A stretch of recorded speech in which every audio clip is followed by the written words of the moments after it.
Good evening, ladies and gentlemen. You are in the loop with Max Wingrove. I only got one guest here. His name is Shorya Lamba.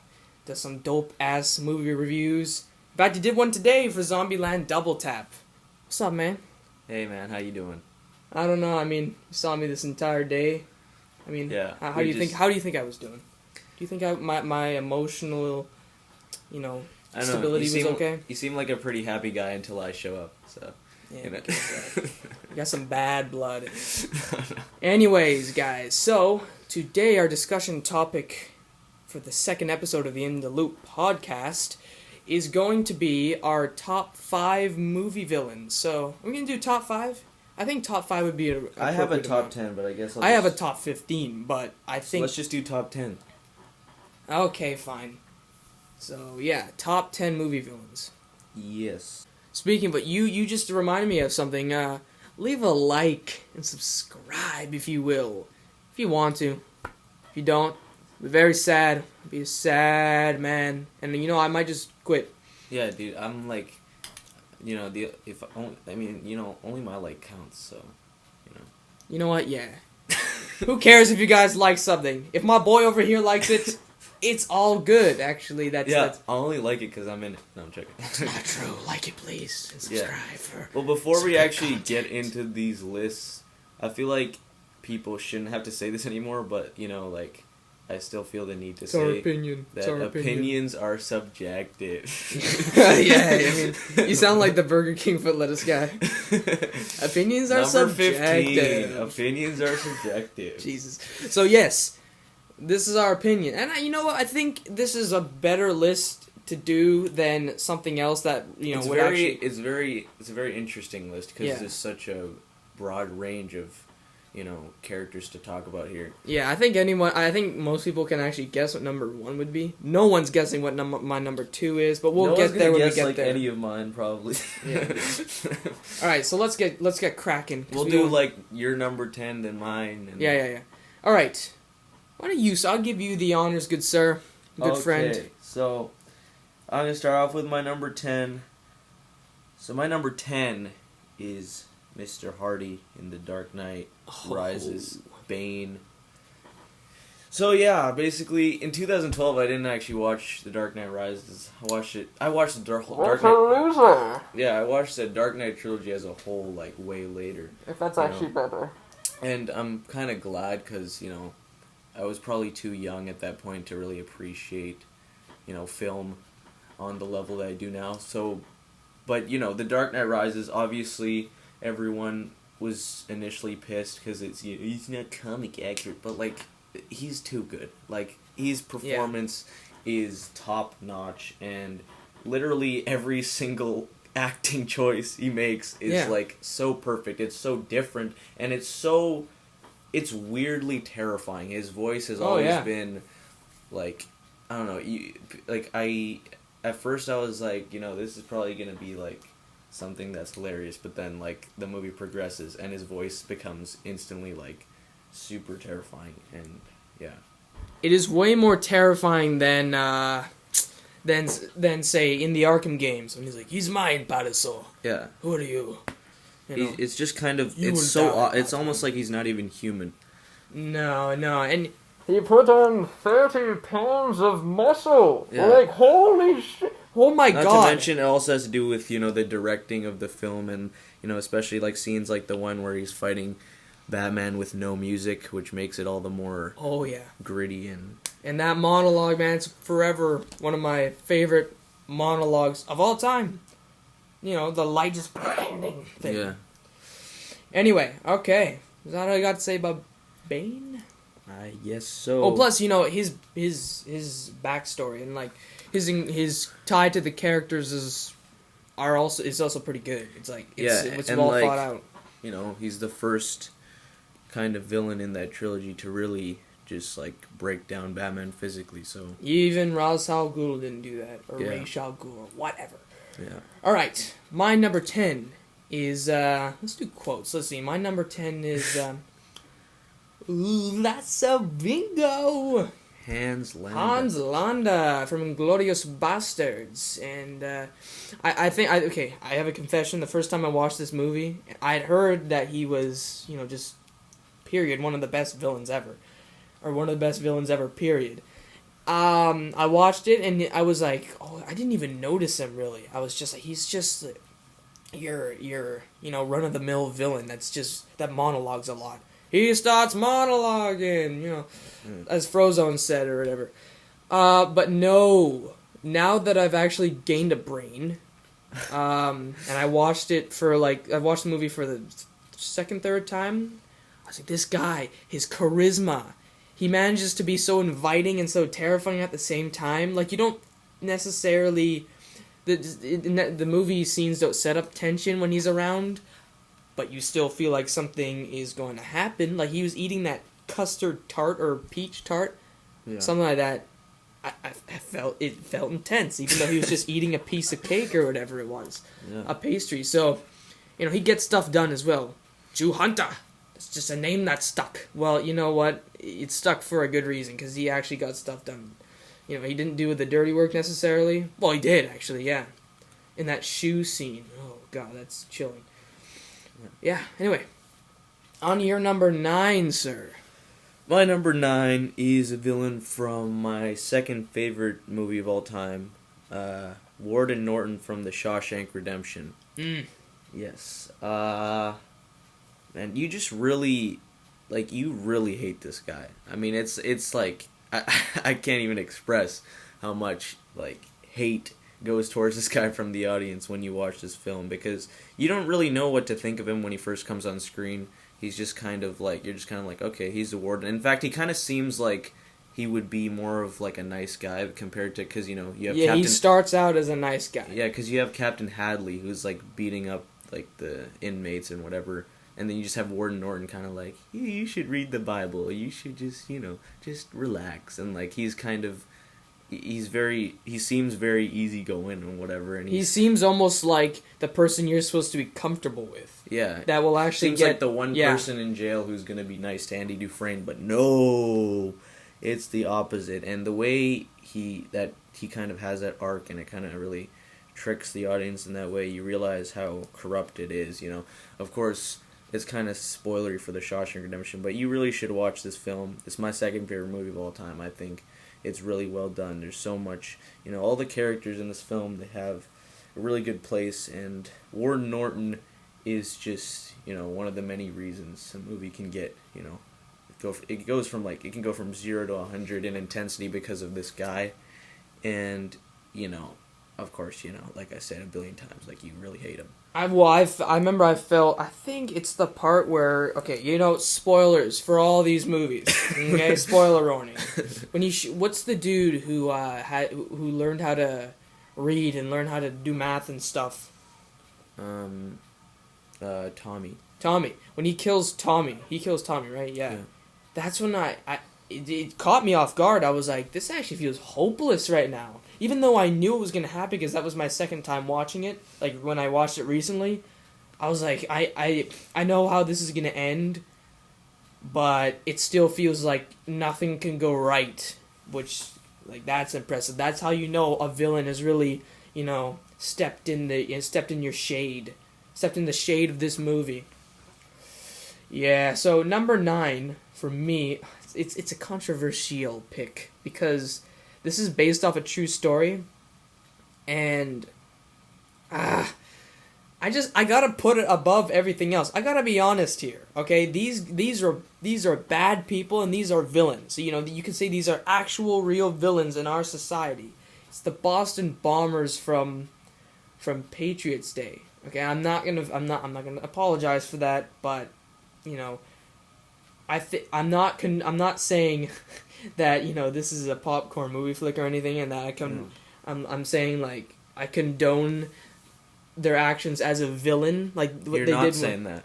No, I'm not saying that.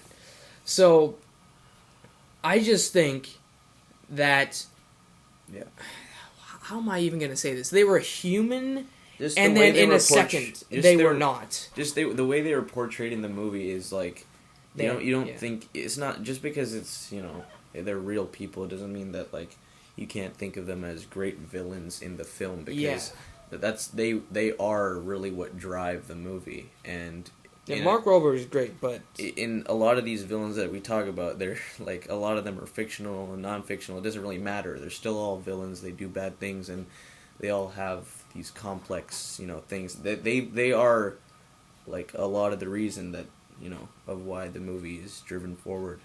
Of course, and you know what? They are real people. Yeah. Like that scene where the older brother is saying like, you're not gonna skip out on me. I remember watching that and be like, these are the dudes, these are the villains. These people just seem like skater a-holes. Yeah. And so when you see them blowing up stuff and like shooting people, I was like, this is truly this has layers. This has layers just from their acting and whatnot. So, you know what? That is set in stone. My number 9 is the Boston Bombers. And I also like to give a little bit of a honorable mention that I know I'll forget to mention later. Steven from Django Unchained. So I'll just say that was an honorable mention because that's like the best Samuel L. Jackson performance. Anyway. All right. Number 8. Number 8 is very it's a lot more of a fantasy. It's not I'm anything actually, like the Boston Bombers. Let me guess. Actually think this would actually be on my list. Say the quote. Say a quote from the villain, and then I'll try to guess Sereno. Well, that'll be easy. Well, then say a more obscure quote. There's no obscure quotes from this guy because everything he says is like it's kind of a meme, but it's like it's really good. Really? It's really good. This guy's been made a meme? Like just because of like he yells a lot. Oh. I have no idea. No, I have no idea, seriously. Okay, what do you think you'll see if I do? Boom, you just got me. I don't know what it is. What do you think I'll see? What do you think you'll see if I do? Oh no, it's on the tip of my tongue. No, this is so stupid. I'm getting this, no. People in the comments are probably like, I know, okay, hold up. or maybe that was a horrible impression. Wait, let me put, what do you think you'll see if I do? God damn it, my mind is drawn a blank. Thank you. What? It's Kylo Ren? Yeah. Oh, okay. Wait, he says that in that scene? No, he doesn't. Yeah, he says, take off that mask. What do you think you'll see if I do? The face of my son. Oh, okay, I see. Yeah, so Kylo Ren... Thank you. What's amazing about him is that even after Darth Vader and all that stuff, they came up with this whole new storyline of Star Wars characters. And, I know everyone has those problems with The Force Awakens, how it's like, like, it's a remake of A New Hope. And I don't really agree with all that stuff. I think they did a wonderful job setting up new characters and everything. I agree with it to, like, a certain extent, but not, like, in a way that it bothers me, really. But I think Kylo Ren, they made such a complex and just a whole new iconic villain with this character. And sure, maybe, in The Last Jedi and stuff, he's like, he's yelling too much. And, it kind of, it gets rid of that sort of, like subtle fear, like the Emperor having a more quieter voice, maybe, or whatever, anything like that. But Kylo Ren, I think, just because he's so complex and, everything, how he connects to Rey, how he's connected to so many characters, how he's Han Solo's son. There's so much going on there, and he really, just because of how many ties he has with the other characters, he's really complex, and he's super well acted by Adam Driver, and he's conflicted. That's what makes him so compelling. He's my favorite part of The Force Awakens, and probably The Last Jedi. Probably. Yeah. Yeah, I would say so. I remember my uncle walking out of The Force Awakens. His favorite Star Wars movie is Return of the Jedi. And I also share that opinion, but what he said was that he's better than Vader. I was like, what? You just walked out of the movie, bro. And he's like, no. That guy was deep. I'm like, huh. And then I thought about it. I'm like, I don't think he's better than Vader. But, I can see where he's coming from, definitely. Just because but that blew my mind, him saying that, because the best Vader moment is from, Return of the Jedi, when he throws the Emperor down the thing, and the Emperor gets killed, apparently. Yeah. What do you do when, What do you do when Rian Johnson pisses off fans? Yeah. Like, what do you do when you have bring the Emperor back? Yeah. Like, what? I'm excited for that. I just to see how it is. Everyone's not really talking about Star Wars anymore, but I want to see where the Rise of Skywalker. Oh, everyone wants to see how it ends, but even if they don't want to admit it because of how much The Last Jedi disappointed people, pretty sure everyone needs to see how the Skywalker series ends. If you didn't pick up on that, I'm trying to think of a do it joke. Damn, I can't think of one. Like, what do you do when you gotta revive? Give me it. Number 8 is Emperor Palpatine for you? No. Number 8 is here. I'm gonna say a quote. It's a radio for talking to God. Yes, blow it up. It's in blow it the back dude to in God. Raiders of the Lost Ark. Yeah, Belloc. It's Belloc. Yeah.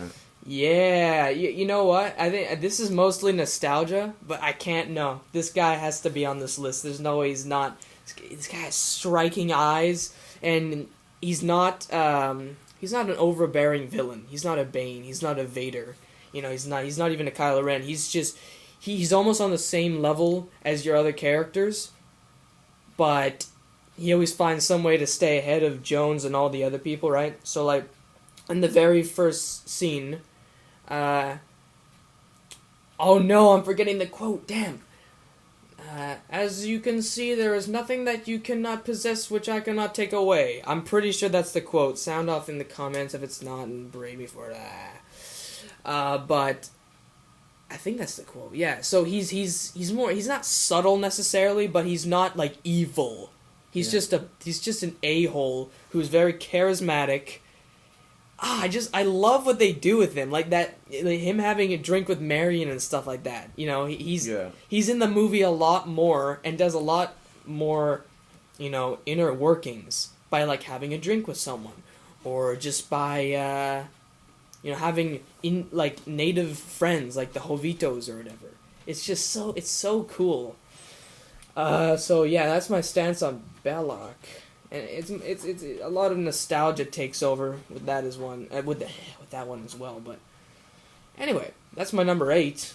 Yeah. Alrighty. So my number 7 is not very surprising either. Well, I mean, not that Kylo Ren was not surprising. Or what am I even saying? I don't even know what I'm saying anymore. I don't know, man. But number 7. Number 7. Quote it up. Number 7 is Avada Yo, finally, the sound bars just went like into yellow. Number 7 is Voldemort. Yeah. What did I call him in school? I used to call him like it was a really dumb name. It has something to do with his nose, of course. Oh yeah, slit nose, dude. What? Even though because I read the books and I was like, I never imagined him looking like that. I always imagined him looking like, well, I mean, I don't know, some decrepit witch. Yeah, if he looked like a human, he'd be, I don't know. Yeah. I mean, this choice can be seen as unfair because he's had like 8 movies to flesh him out. No. He's one of the all-time greats, no doubt, man. Yeah. Even though he's not on the list. For me. Damn, he's really like, not on your list? He's on my number 5. He's number 15, just below stuff like Palpatine and Dr. Octopus and stuff like that. Oh, I see. Yeah, well, I just think Voldemort, there's this mystery element to him that's established in Philosopher's Stone, and I was like, oh my gosh, I need to see what they do with this character. And then throughout the series, when I was watching it for the first time, it was just, it was something so magical and so terrifying about it at the exact same time. And by the end, in Deathly Hallows Part 2, it's like so satisfying. Even if you, it's, you want the heroes to win, you're just like, yes, this is Voldemort, and he's just doing a fantastic job, being a great villain, and you know, just the way he's just overpowering everybody, and it kind of has that level of, you know, hopelessness throughout. Is And he barely screams, really. He mostly talks like this. No, he does scream, but no, and only when he's, you know, we've watched montages of him screaming, while like casting a spell. And you know, the of course the only reason he's on this list is because of his laugh. Like, no, I'm joking. Yeah, Ray Fiennes really.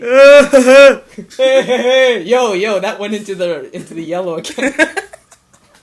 Audio levels only go up when I do a Voldemort Yeah, impression. ear rape Voldemort is what this is. Yo, but you know, Voldemort also, he can take, like, what was it? What movie? Order of the Phoenix. You remember when Dumbledore, he was like, what was he shooting at him? He was just casting a spell, and then Voldemort was like absorbing it. Yeah. So that was really cool. And he went. "Yeah!" He had this memeful ass scream, Yeah. but it was epic. Yeah. And all the glass broke. I remember in theaters, I was like, nobody clapped with me, so it was kind of awkward. But I think that's definitely a great fan servicey part. Yeah. And you know, he's not like a villain with like copious amounts of layers. You know, he's not like he's like evil, right? But he has such close ties to Harry that it makes it all the more I guess all the more personal. Well, it's definitely personal. It's like the most personal it can be. Yeah. So is that your number 7? Number 7, right? Yeah. All right, I got my number 7 here. I almost just quoted the wrong thing. This guy plays 2 great villains, and I almost quoted the wrong villain. Okay, so what's the line? Oh yeah, hydrogen cyanide. I don't know. Fine. Look upon your work, mother. Yeah, I still don't. What? Damn, I've run out of quotes, guys. Just say who it is. Or I'll just say what the hero says when he kills him. Last not standing. Oh, god damn it, dude! Come on, fine. It's Silva from Skyfall. I've only seen that movie once in 2012. Really? In theaters. Seriously? Yeah. And the only time, you know what I was about to say before I know how good it is because I remember it being amazing, but like it was 2012 when I saw it. So. Okay, I almost said, "What's the most you've ever lost in a coin toss?" That's Mr. Bardem's other freaking villain, which might be making an appearance at some point. Yeah. Silva. This guy's crazy. This guy's lost it. He's out of his mind, but yet he's calm and collected. Like he walks in.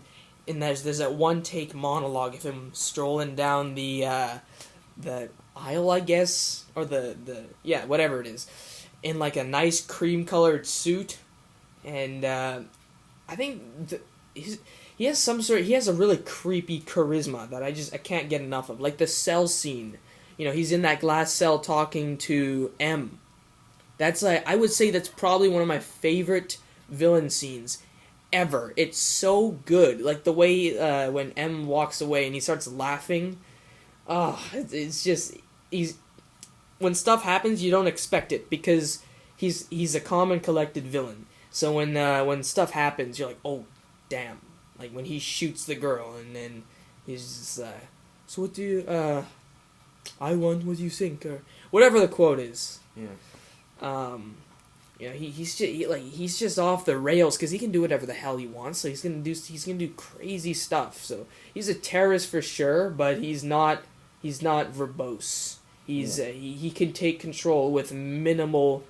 He doesn't even yell or scream or anything. Yeah. So yeah. All right. So number 6. Quote it up, brother. It's not about what I want. It's about what's fair. That's on your list? Nice. Nice. Okay. My number 6 is Two-Face or Harvey Dent from The Dark Knight in 2008. Hell yeah. So, I mean, what else can I say? Aaron Eckhart gives such an amazing performance here, and what else has he done that's like been? There's nothing else he's done that's been up to that level. Thank You for Smoking was pretty popular, but it wasn't in the Academy Awards or anything. Yeah. Oh wait, was it? I don't know. Like I feel like Midway might do something. The fact that even with Heath Ledger as the Joker being in that film, he still stood out so much. Is absolutely fantastic. He brings something to the film that just there's so many layers to this movie, and he's like a lot of the reason for that. He proves Joker's point basically, and absolutely, yeah. And it makes for like some of the best scenes in cinema, and he's just so it's so amazing because the way he goes insane and everything. It's believable. And how that drives him to start he just kind of gets to the point where he's like, I don't care anymore. He knows he's gonna die eventually. Yeah, and he's Gotham's White Knight, and he was, saving everybody. He was locking up criminals.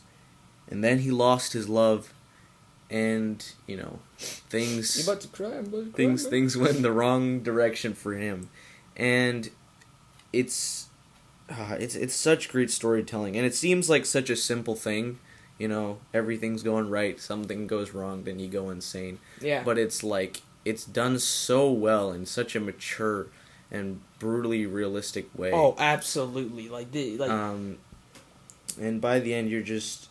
there's so much tension, near the end in that one scene where, he's holding Gordon's family hostage. Which may or may not be my favorite movie scene of all time. In fact, it is. But, also, something that's done very well with him is the motion capture, or the CGI. Yeah. Dude. I didn't even know it was CGI. I thought it was makeup, but it wasn't. It was half makeup, half CGI. So basically what they did with the makeup is they lifted his lip and whatnot, and they... you can't see what I'm doing right now, but... So if they did all that stuff, they lifted his lip and whatever, like, he still didn't... Like, the other half... What's amazing about his performance is the other half of his face... was just completely normal. How did he do that? The other half of his face was just completely normal. It was fully CGI, and his whole face was there. But he was just it's real. No, you're not. Yeah, it's real. Like, it's seamless. Like, you can't tell that it's not CGI. I thought it was makeup for the longest time. And there was a lot of stuttering when I was talking about him. But if anybody says anything negative about the visual effects for Harvey Two-Face, which I haven't... Two-Face, which I haven't met a person who has a complaint yet. Go and watch Batman Forever and look at Tommy Lee Jones. For his performance and for the makeup, there is a contrast, and it is I love comparing it, because it's crap and then there's masterful stuff. Then there's realistic. Yeah, so... That was your number 6? Yeah, and it's just like, it's so good that, that's one of the great things about The Dark Knight is you get 2 of the best villains of all time in one movie. Yeah, oh yeah, and then you also get a third one for like 5 minutes. But still, it's always great to have Scarecrow in every movie. Yeah. Like, I love how they kept him around for every movie. But anyway, so, number 6, last one before we go on a little break here. Is here. Let's think of a quote. See you in hell, monster. Still don't. I'm not gonna get it by these quotes. Here, I'll back up. He's not my father. I don't know. Bro. Fine. That's for you. That's for New York. I like her. I like her. Yeah. Yeah. I didn't do it for him. For God's sake, bro. No idea. Just say it. It's Loki. Okay. Oh, man. Okay, anyway. So, Loki for the longest time, like, when I was, like, completely fanboying out, like, when Thor: The Dark World was my favorite movie, of course he was my favorite villain ever. Like, of course that's you should probably address Thor: The Dark World. It's not my favorite movie. Okay, it's not my favorite movie.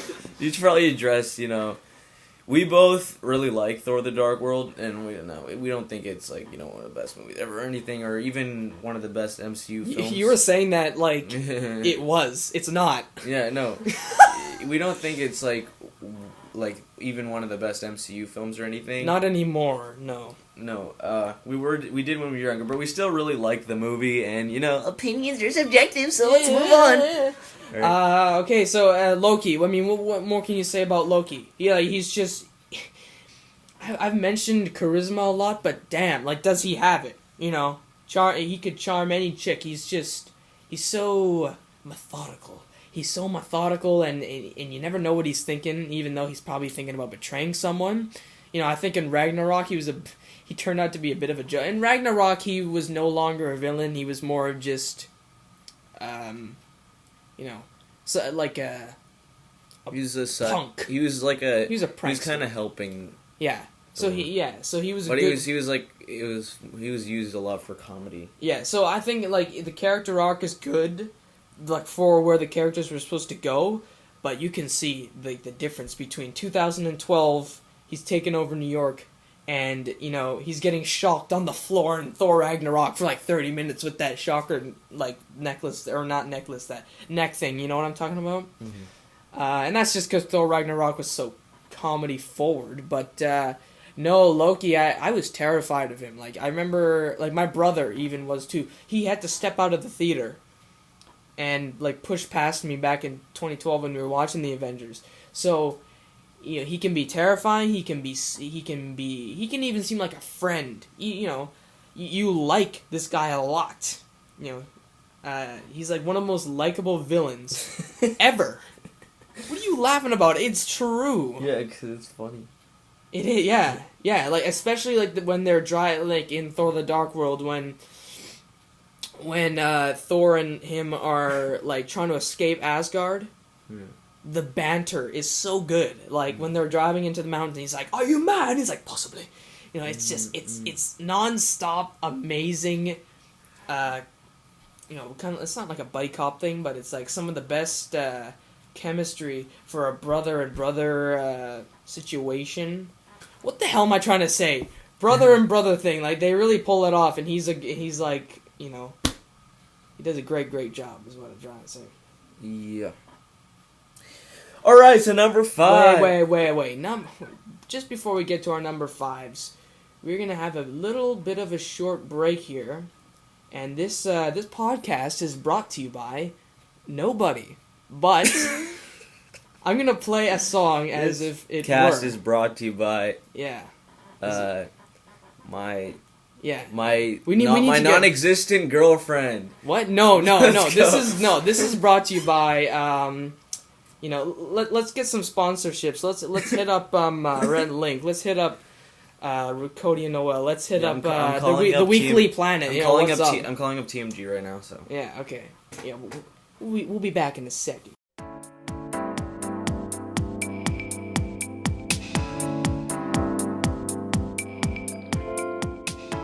Hope you enjoyed that little sponsorship plug there. It is brought to you by Shorya's house. There you go. Because we're in your house right now, and yeah, you want to tell them the address? Yeah. Yeah, it's 42. No, it's okay. It's 69. It's 69420 Ricardo Street. Okay. Oh, you just had to say Ricardo. God damn it. It's already cringy, and then I just got the image in my head. No, Ricardo, why? Okay, anyway. This will not age well. No, it won't. Like, if people are watching this in the near future when I have, like, 3 million subscribers, they're gonna be like, Ricardo? Like, they're gonna be watching on their holographic screens.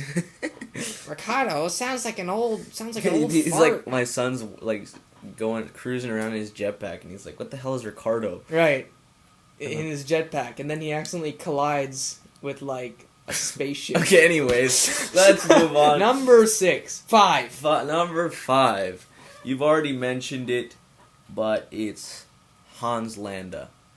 Oh yeah. From Inglourious Basterds. Now, the thing I love about Christoph. I almost forgot his name. Christoph Waltz in Vaults. Actually, it's whatever. I don't care.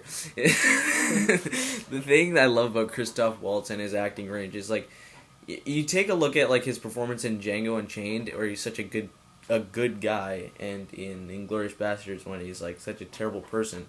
Yeah. In both of them, he still has that charm. It's just like in Django Unchained, he's able to be like super likable, and in this, with the same charm, he's able to be just extremely like maniacal, and you hate him. I never even thought about that. Yeah, and it's really amazing stuff. So I think he's just super terrifying. Let's not spend too much time on this, but yeah. It's I know it's kind of a meme in like some stuff, like when he says the bingo line, but he's still really terrifying. Like there's other great quotes like "What shall the history books read?" Yeah, I hope I'm not paraphrasing there, but I love the way he talks, and he's great in movies. I He's can't really do good. an impression of him. I can't do it. Yeah, he's so hard to do an impression. Like of, here, so. let me give him my best shot. You would say that you'd have a commanding officer. No, I can't. Okay, my turn. In other words, Marshall, you owe me $200. No, I can't. Okay, let's move on. That was Django Unchained, not Inglourious Basterds. But anyway, you'll be shot for this. Okay, let's stop. Okay, let's move on. Okay, I'm going to deal with you, Jennifer, for this man's life. Okay. Well, that's pretty good. Okay, yeah, I'm proud of myself, dude. That was amazing, actually. You know what? I'm done. I'm done. I just peaked with my career. Is this why we're lonely? I don't know. Okay, I almost said the name. Alright, let's go. Number 4. Yeah. Anyway, okay, number 4. No, man, number 5 for me is... Okay, we've already said it, but... Number 5, yeah. Yeah. For you. We've already said it, but... Behind you stands a symbol of oppression. Number 5 is Bane. And I've Okay, and so... Yeah, Bane. What is there to say that you haven't already said? Oh, I can say this. In the football stadium scene, that's a lovely, lovely voice. That line was improvised. That says nothing about the villainy, but anyway, let me explain this. When he's talking to John Daggett, that little weasel, and he puts his hand on his shoulder. An open hand. And you already like know, like, he's done. Yeah, right? Like, that is amazing. Like he doesn't have to do anything. He has to lift his hand, and, like, you just assume that, like, freaking, like, 20, like, airships are about to come in. Yeah, like, okay, even, I'm not saying anything bad about Star Wars here, but, like, even Vader had to, like, choke out that dude. Yeah. And be like, where are those plans? Yeah. This guy. He doesn't have to do anything. He just had to, like, open-handed put his shoulder on that little weasel's shoulder. Yeah. And immediately everyone was like, oh my god. Yeah. Like, it's not even like he grabbed his shoulder or something like that and he was like, oh baby! he was just a controlling force. It was so good. Anyway, that's my number 5. And I love his voice because it's iconic. It's so different. I don't know how Tom Hardy pulled that off, but he did. No, and he can, the eyes are scary, because you can't see his mouth or anything. Oh, exactly. Yeah. There's so much, like, ambiguity. I didn't even know he was Tom Hardy when I first watched the movie, and I was like, wait. I was like, how is that? Oh, yeah, okay. He doesn't look like Tom Hardy. No. He looks like a completely different... Anyway, okay, number 4 for you, brother. Hey, number 4. Like, I don't know who's gonna agree with this and who isn't, but my number 4 is Pennywise the Dancing Clown from both It Chapter 1 and 2, not the Tim Curry one, the Bill Skarsgård one. Where you going, Dad? Or Ed's? Dad. Where you going, Dad? Where you going, Ed? For the longest time, I thought you said Dad. Oh, check out this man's impression video. It should be pretty good, yeah. Yeah, it's my most popular video. Anyway. Oh, okay. Well, then never mind. You probably already watched it because... Yeah, the whole world. It went on trending. World's already watched it. It went on trending, I think, a few months ago. No, it didn't. All right. Yeah. So, Pennywise the Dancing Clown. I have read the It book, and although it's very long, and Stephen King, being on cocaine, just writes and writes, he created such an amazing storyline with such an amazing villain. And Pennywise is connected to everybody in this town of Derry because he knows exactly what they fear and everything, and it makes him such a powerful and menacing force, and you feel like there's no way that anyone could beat this guy, or whatever, guy, girl, whatever he is. He's the Deadlights. You feel like no one can ever beat him at all, and I'll probably have spoilers for Chapter 2 here, or whatever, but Bill Skarsgård plays him excellently. With Tim Curry, he was good, but it seemed it was a lot more predictable. With Bill Skarsgård, you have no idea what he's going to do. And every 2 seconds, he surprises you with something else. And that's what makes it all the more terrifying. Yeah. And they set up this storyline so much. I know It Chapter 2 was divisive, but I loved the movie. I love the first one more, but I think both movies, by the end, if you watch them together, I'm glad Andy Muschietti is releasing the supercut because... Oh, he is? Yeah. He actually is? Yeah, with an hour of extra footage. Oh, nice. Yeah, and Christmas. So I can't wait to see that. I never found It Chapter 2 to be slow at all. So I'd love to see more of that. But the way they set up this dude from beginning to end, and in the first one it's kind of you don't know as much about him, but in the second one as well, they tell you so much about him, and they do it in such an amazing way, and you feel like you've been in this world of It for 10 years after watching these two movies. Yep. And he's such a fantastic villain. I could talk about this guy for ever, but he's just the way he's connected to everybody, the way he feels like this thing in the background that you just can't get rid of. Oh yeah, you always feel like he's watching. Yeah, and just he's amazing. It's one of the best, even written villains in any book I've ever read. So yeah, and even take away the book, not to disgrace the book or anything, but if you take away the book, it's genius. Yeah. Genius stuff. And here's another thing. If you look at Bill Skarsgård, watch an interview on Jimmy Fallon or something like that, he's unrecognizable. Yeah. As once he slaps on the makeup, it's just I can't. I would be scared if I was one of the kids. They say they're not scared, but they're probably lying. Yeah. You see, I see that wolf heart freaking come at me, bro. Wolf heart? Yeah. Wolf hard. Oh, wolf hard. What? Heart. Seriously? Yeah. Oh, I did not know that. And people make fun of his last name because it's, Wolf hard. Alright, anyway. Wolf's gotten hard. Yeah, alright, anyway. Okay, anyway, yo. And by the way, I always thought his voice was a bit of a meme back in, when I watched the first one. I thought it was funny. But I don't anymore since I've gotten used to it. And it's a stark contrast between, you can do the impression better, but, I'm not real enough for you! And that compared with, oh, hiya, Georgie! Yeah, exactly. And the thing is, Tim Curry has the exact same voice the entire miniseries, and in It Chapter 1 and 2, Bill Skarsgård changes his voice, every scene. Without your boot? He can be down and gravelly, he can be where you going? Or he can be hello, Vicky! And it's he has this childish way about him.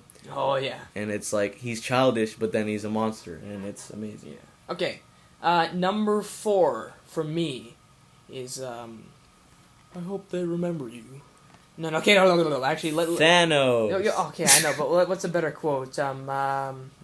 Possible. There's been so many Thanos themes. I don't think we can... Yeah, How do we talk about him? How do you talk talk about him live seriously? with your failure. Where did that bring you?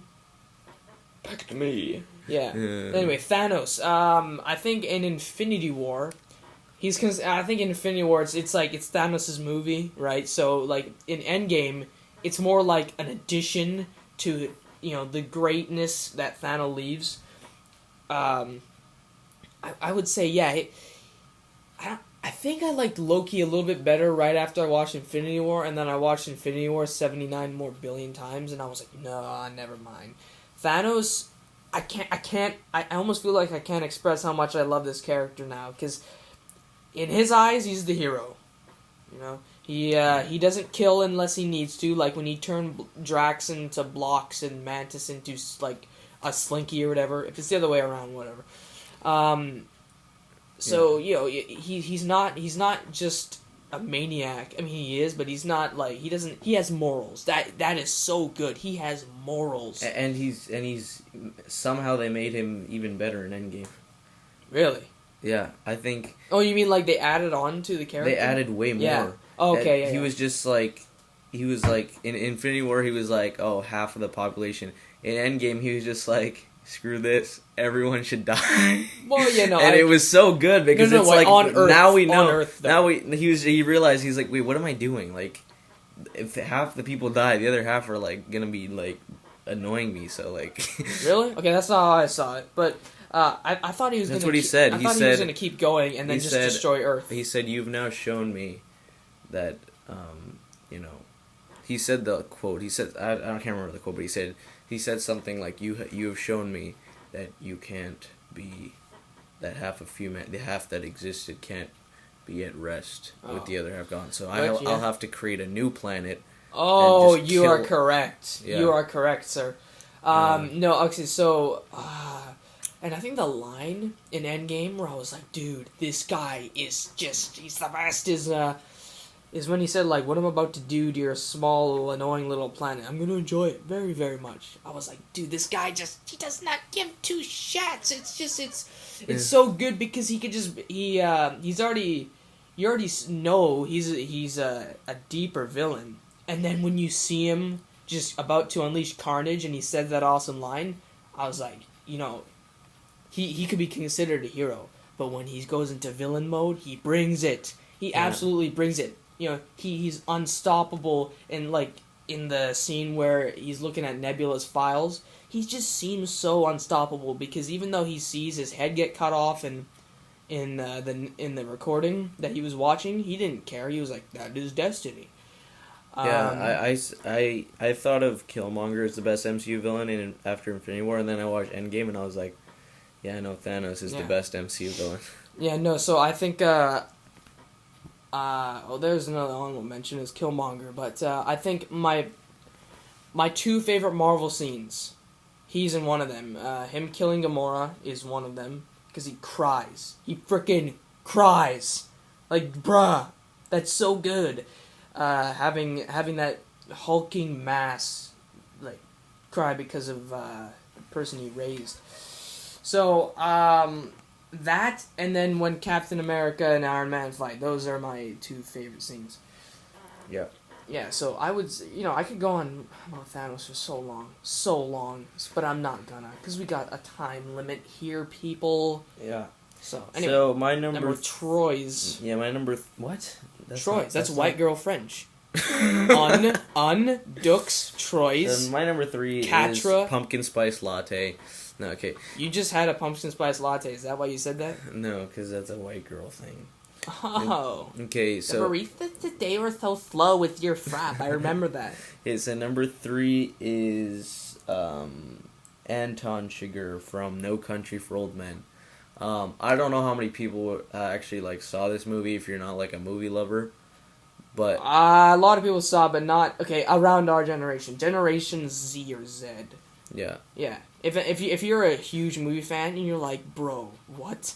I'm sorry, but we're speaking to the public here, to the general. Yeah, but my number 3 is Anton Chigurh from No Country for Old Men, played wonderfully by Javier Bardem. I love how subtle he is. He was one of the most subtle villains that gets away with. That's what I said about Silva, and it's the same actor. But that gets away with being so complex and amazing. And again, it's what I said about Pennywise, but not really. You have no idea what he's gonna do. He's so unpredictable, and he freaking stuff that's even really random. You're like, okay, what? He's driving a car and he just opens his window and shoots a bird. And it's okay. The guy is freaking crazy. He's psycho, but it's almost like he's not, because he never has a moment where he just goes insane. He's just subtle about every psychopathic thing he does. Oh, you could argue when he was strangling the dude and he was and he had that crazy freaking. I know, but there's never a point where unless unless something's actually happening to him. Yeah. There's never a point where he just kind of breaks down or whatever and just he's has like a Joker laugh or something. But like he's just subtle about everything, and it's so good. And I think just like the dynamic between him and Josh Brolin's character, it's just like it's fantastic. Yeah, they don't know each other, but in some senses they do. It's like It's like Joker and Batman. Like they don't know each other necessarily on a super personal level. Like the beginning of Joker and Batman. I'm saying like they don't know each other that well, but they just hate each other very much. Yeah, and it makes it seem like he's the reason the movie always feels unsettling, even when nothing's going on, and it makes the atmosphere of the film so good. Yeah, but that's and there's a lot of ambiguity near the end of what the hell did he do. Yeah, and that's the reason you could cracks my top 3. You could argue that he's a super sane. Super sane, not insane, but he's like smarter than all of us, and he's just like he's super insane. No, super sane. Oh, I thought you said Super Saiyan. I was like, what? You can argue that he's a Super Saiyan, he comes like in, from Dragon Ball. Yeah, he comes in with like yellow hair. I was like, wait, what? I was like, yeah. What are you talking about? Oh, how much would you Kakarot? Yeah, just I love his voice too. He's like, there's so many Harvey Bardem performances where he's like, his voice is really loud, and that's this one. His choice to just be so quiet about everything is so good. I would say, yeah, that's kind of interchangeable for a lot of people. It's like, or not a lot of people, but I guess for me, like, who do you like better, Silva or Sugar? You know, it's pick your poison. Anyway, number 3 for me is You probably broke the mic. I did. It's in the green, not the yellow now. Okay, chill. You're gonna break the speakers. Yeah, sorry, headphone users, but number 3 is the almighty Darth Vader. The Hayden Christensen. Yeah, his performance was just the best. No, I'm joking. No. But for the life of me, I can't remember who actually plays him. God damn. James Earl Jones. No, I mean like the actual the person in the suit. But like this person in the suit, he doesn't like talk. There's probably actually a lot of people. Never mind. I'm just saying. Yeah. So James Earl Jones. Yeah, that man has got quite the iconic voice, and it's weird. It's weird because when he goes no. Yeah. No. Whenever I hear him as Mufasa, it's weird. I'm never like, that's Darth Vader. Yeah, never. I'm like, he's Mufasa there. Yeah. Whatever. Darth Vader. I almost said Darth Mufasa. I forgot until you said that he played Mufasa as well. That just shows that he's like... Right. Yeah. Sorry. What? I just burped. Oh.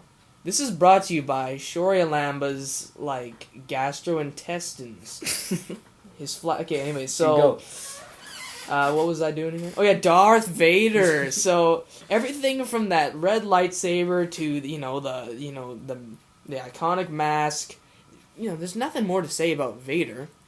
I just think this is he was a big part of my life.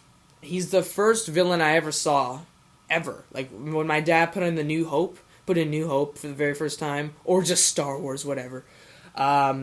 I didn't even know what was going on. I just knew there was a dude named Darth Vader, and he was a badass, and he was just the most terrifying thing I had ever seen on a movie screen. I was scared. And for this newer generation, watch Rogue One, and that'll be in your dreams. Darth Vader, the only thing that I would say I have a complaint with is that I don't think he ever went all out, but, that's just because of the times and whatnot. Darth Vader is just a legendary villain. He is the legendary villain. Yeah, I'm just gonna say my number 2 right now is Darth Vader. So yeah, okay, there you go. Yeah, so we can keep talking about this. Yeah, Darth Vader, of course, is he's extremely iconic and everything. You said everything you need to say, but just the way his relationship with Luke that's fleshed out from A New Hope to Return of the Jedi is just. It's so good. There's different stages. Every single time Luke progresses in learning about the Force, Darth Vader's like, you know, always seeing him in like a new light. Yeah. And, you know, you kind of wonder what's going through his mind every time they have an encounter. And, like, you know, he's just like, you know, until he finally, like, he mentions to him that he's his father. He's his uncle. Father. I am your godmother. Yeah, he mentions that, you know, he's his father, and then there's the whole idea about Luke being like, should I join him? He's my father, but he's bad. But he's my father, but he's bad. And it's like it's just the ultimate. I will admit, like when I was a lot younger, I was like, I don't really like this voice. But you know, when I got a brain, I was like, I find your lack of faith disturbing. Okay, But that was like when I was first introduced to Star Wars. But he's great. He's Darth Vader. Who even if someone who hasn't watched Star Wars, like, how can they not know who Darth Vader is? Like, yeah, you just know. I can think of one person I know. She didn't know what Star Wars was. She didn't know what Star Wars was. She didn't know what Indiana Jones was. And I was like, we got to watch these movies. And she's like, no, I don't have time for that. I'm like, oh, okay, but she probably wouldn't enjoy it anyway, whatever. And, you know, like she's probably doing things with her life, and we're just sitting here. Like, yeah, exactly. Like she saw the trailer for Infinity War, and she was like, it looks so dumb. And I wanted to just flip over the table. Like it was so like we were actually cooking in cooking class, you know, in grade 11 or whatever it was. And she was making a little pancake. I wanted to take the pancake and just like rub it on her face. That's the thought that went through my mind. I want to be like, yeah.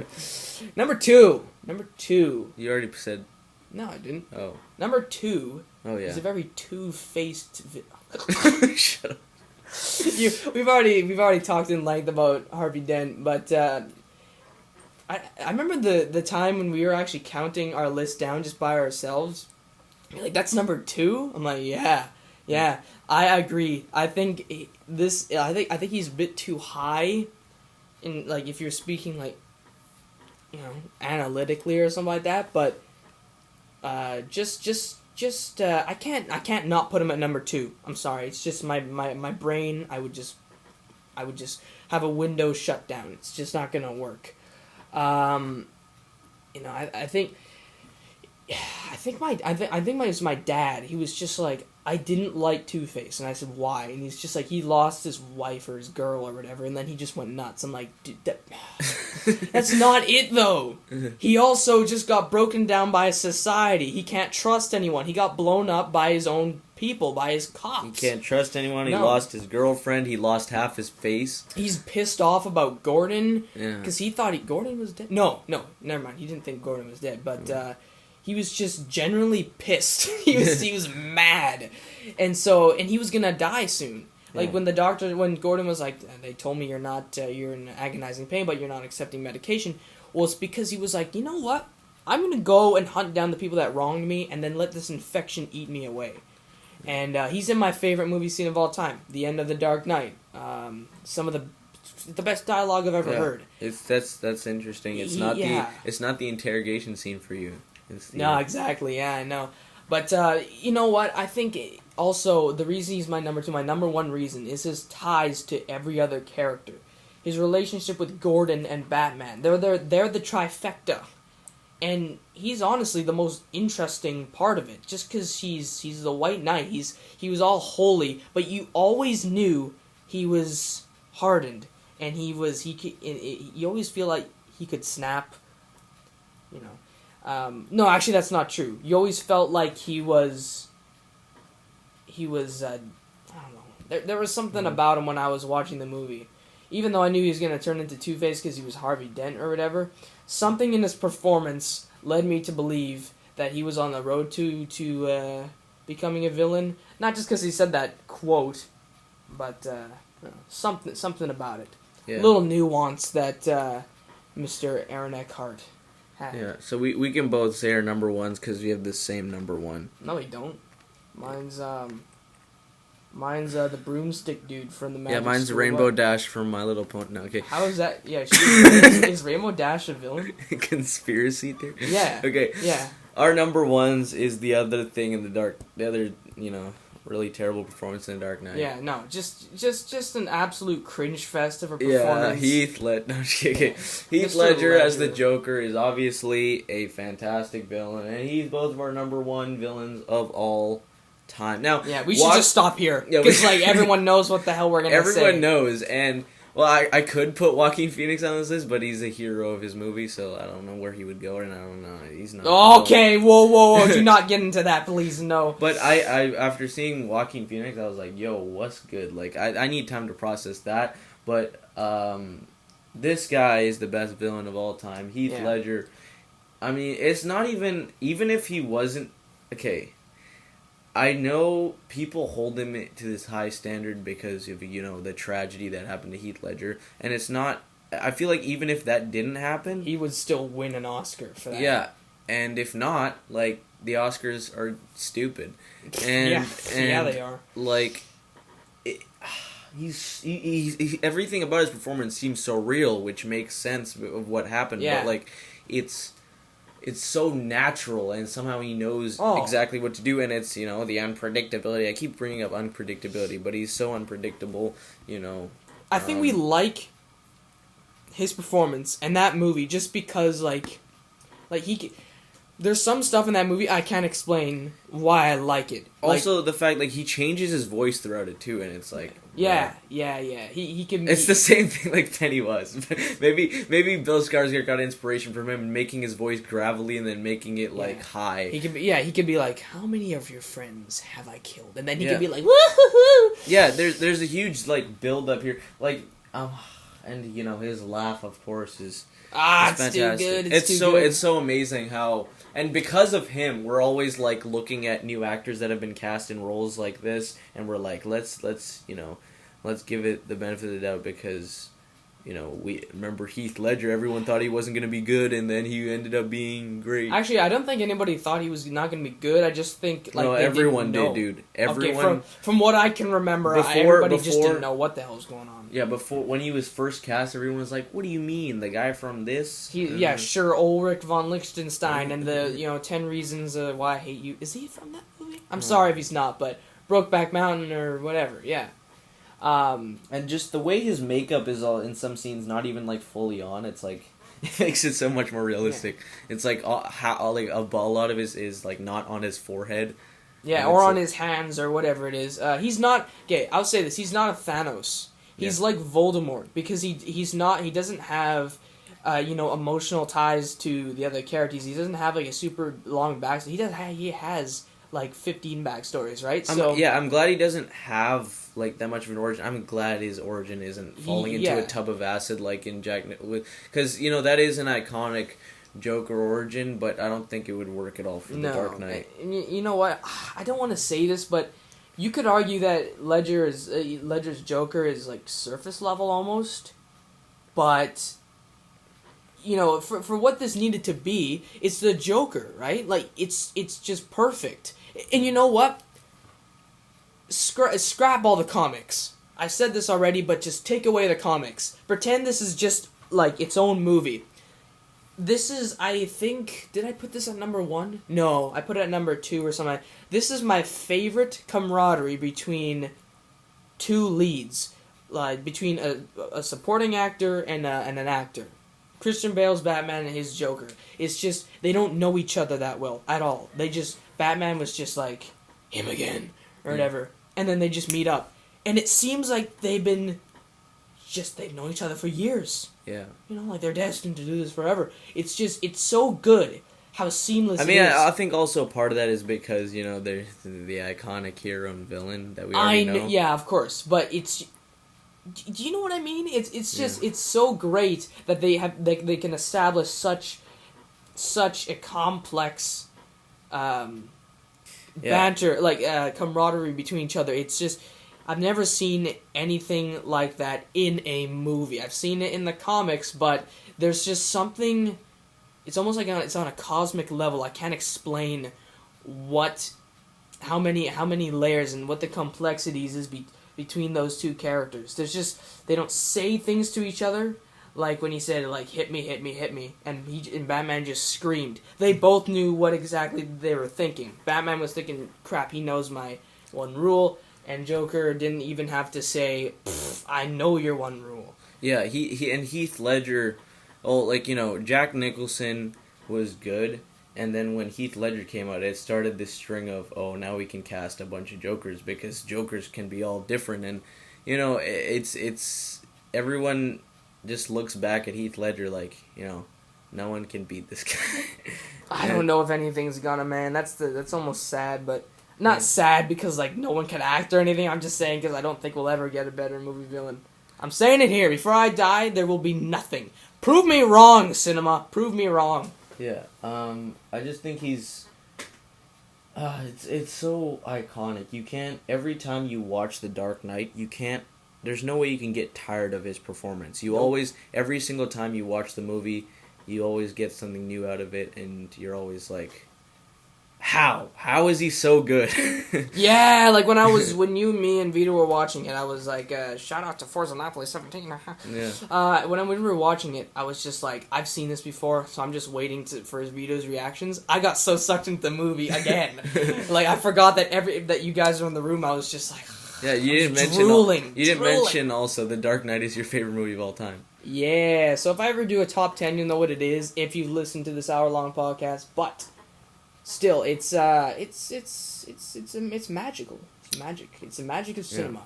So, that is our top 10 movie villains of all time, and you've been in the loop with Max Wingrove and Shorya Lamba. Subscribe to Shorya Lamba's movie reviews. Yeah. I mean, a lot of you probably already have. If you know me, you probably know him. And subscribe and leave a like. Did I tell you to leave a like? I don't think I did. Leave a like. You did no, like no, five I times. don't think I did. Leave you a did like. Like 5 times. Leave a like, people, okay? And hit that sub bar. Even if you don't want to watch this, just sub and then just let me sit in the sub box, What? That's what I tell people, so then I get them to sub. Sub and just let me rot in the sub box. Boom. Yeah. And then if you see something interesting, be like, oh.